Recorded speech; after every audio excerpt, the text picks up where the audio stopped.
what's a good way to, meet investors? Like, how did you actually work actually? I think the best way would be recommendations from. Okay, so in this video, I'm interviewing Nobi, a one-stop crypto investment platform that helps you grow your crypto in an easy and safe way. We'll discuss further on their services and investment landscape in Indonesia and their future expansion goals too. So what your app does is basically enable people to, invest in crypto, maybe for first time for beginners. So how does it work? So MetaMask is it's like a decentralized wallet, right? So continuing what I said earlier, right? So people forgot their password, and people are not comfortable with having things on their phones. What if they lose? Well, security is a big aspect, right? So that's the reason why we started as a centralized exchange, right? So we allow people to buy crypto in a very easy way. So they just need to buy. You can buy using your digital banking, or you can using your GoPay. Really? Yeah. So you can use that to buy your first Bitcoin.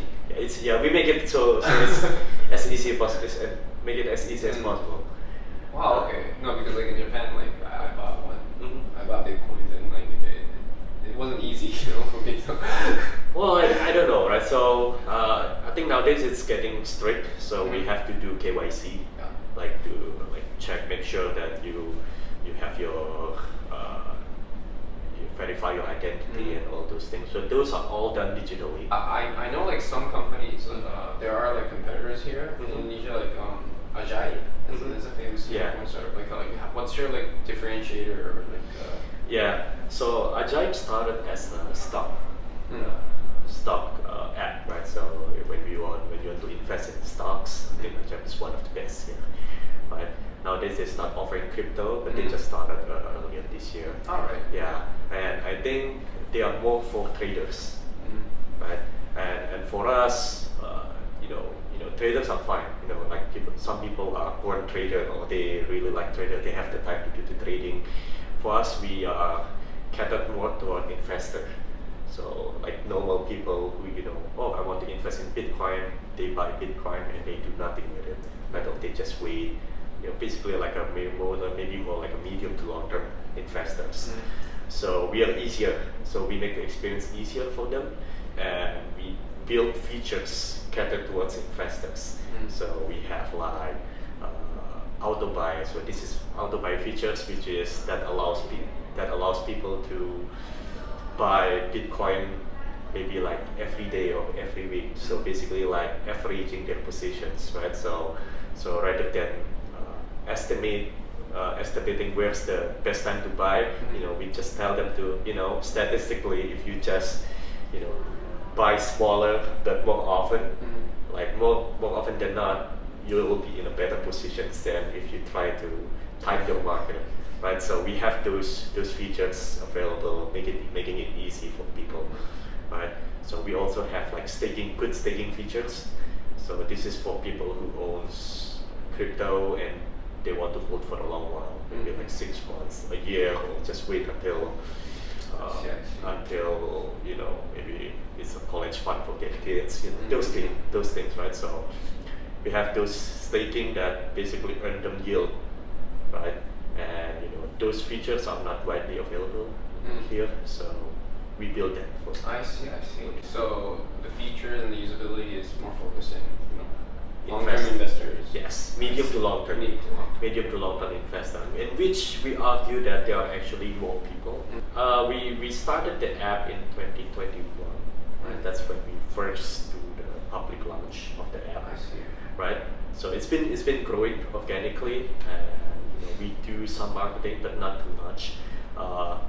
And this year we started basically like account managers. So this is for people with higher amount of money. So people with so this is more like priority banking, So we built account manager that helps our priority clients to have a better experience, right? So when they have questions, we have real people actually answering their questions, explain them about things, right? Because we see these clients they have like very precious time, right? So and when they want to invest, they want to know exactly what the market is, and if there's a new coin that they are attracted to, they want to have like real people that can explain them what they are. So we have these account managers that help them in a very personalized way, and and if they, for example, some of our clients, they have questions like, hey, I heard that there's a Bitcoin halving. Can you explain me about Bitcoin halving and how it's going to impact his portfolio, right? And they will also ask questions about, hey, I want to be more aggressive with how I manage my assets. Is there other ways to grow my assets? They probably heard about DeFi, and we basically explain them and help them if they want to go and have that opportunity. Very interesting. So there are like, I'm guessing there are like rich individuals who want to manage their. Yeah, basically. So this is also another cultural thing, right? Where banks in Indonesia are very good. They provide really good service. So, of course, they have the mobile banking. We have very advanced ATM machines. I would say very advanced because ATM here. If you go to the ATM here, you can use it to not only pull money, deposit and withdraw money, but you can also use it to pay your electricity bill. You can use it to pay your e-commerce bill. You can do your taxes there. So a lot of things, right? So so basically banks have a lot of different features, and they provide really good service to their clients. So priority service is very common and expected. Like most banks have priority service for their bigger clients. So I think that's something that we can learn to provide also similar kind of service to our priority clients, right? Because they're so used to it, and if we can help them and experience the same kind of service level, I think that will be beneficial for them. I noticed that you had venture investments from AC Ventures. Yes, AC Venture is our banker. Yeah. It was seed investment for $4 million, right? Which I thought was pretty huge. It was big support from them. So AC Venture is not the only one. We have some other VCs. Skystar, AppWorks among them. So they have been supportive. Okay. Did you have like angel investments or like VC investments from the first place, or were you bootstrapping first? In 2022, right? But when we started in 2018, we have some angel investors to join in. I see. Okay.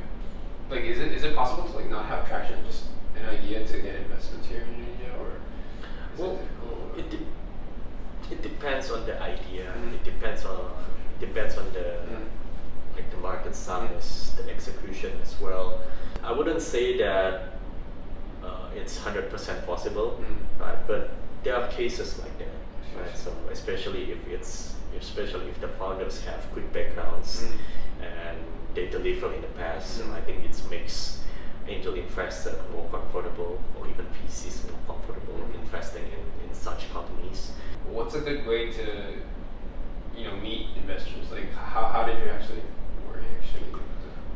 I think the best way would be recommendations from people close to the circle, right? So let's say like if you want to talk to any VCs, right? It will be much easier if you got recommended by one of their portfolio, for example, or maybe from people they trust, right?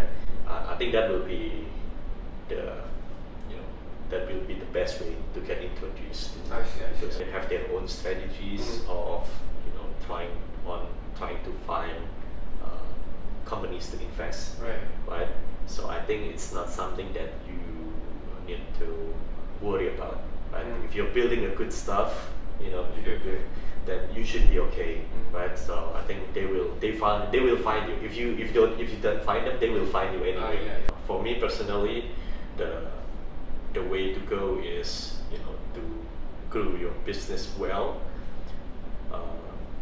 aim for profitability, and when you reach that, then all options are there for you to grab. Right? People will, even if you don't have that option, you can still continue growing. Would you be looking into like expanding overseas at some point, or? I believe that crypto is global from day one. It's just that I think right now we are at a point where we should still be focusing in the Asian market first.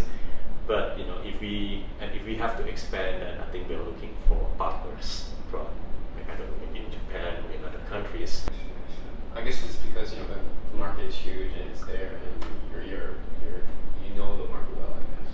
I think so. I think we know the market well. We know the regulations. We know the people, all the players here, and what's been solved, what's not been solved. We know that. Other countries have their own player too, right? And I think it's just we also see from a lot of startups too that try to expand beyond Indonesia. Like some of them finding it successful, some of them finding it hard, because I think most of them finding it hard because they don't find the right partners, local partners there, and that's something that we need to look for. It's either they're interested to Indonesian markets, or want to invest, or have like a B2B partnerships maybe with companies like us in Indonesia.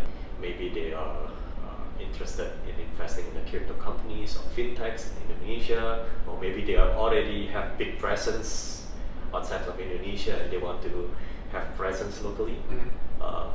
Maybe like in crypto businesses or crypto related projects. Those are something that we are always open to have. Or it's the other way around. Let's say that they are interested to have like a crypto business, but they don't have the crypto knowledge or the crypto foundations. Then we can be the back end. We can use our technology and our network to support them. We still have a very high conviction that that crypto is going to be the futures of assets, futures of money. It's just a matter of how. It's not a matter of how, it's a matter of when, I guess. But we just don't want Indonesians to be left out. I said earlier that in some Western countries, more than 25% of people actually already own Bitcoin or crypto, right? Indonesia, it's still less than 10%, right? So that shows that we are kind of left behind. So we don't want that to happen. So we need to build all the infrastructures for people and businesses to enter crypto in a safe way, in a responsible way. So and that's something that I think most people and businesses, companies are looking for. Yeah, totally makes sense. I mean, there's no way we're gonna. There must be some ways to some ways are. I can imagine everyone's just using only digital currency. Yes. Yeah, it totally makes sense. Yeah. Okay. Internationally too. Right. Oh yeah. Very interesting. So yeah, if you're interested in contacting Lawrence, I'll put a. Yeah, I'm on LinkedIn, on Twitter as well. Sorry, X now. X. So please follow him on X. Yeah. All right. It was great having you. Thank you so much, Lawrence. Thank you. Thank you.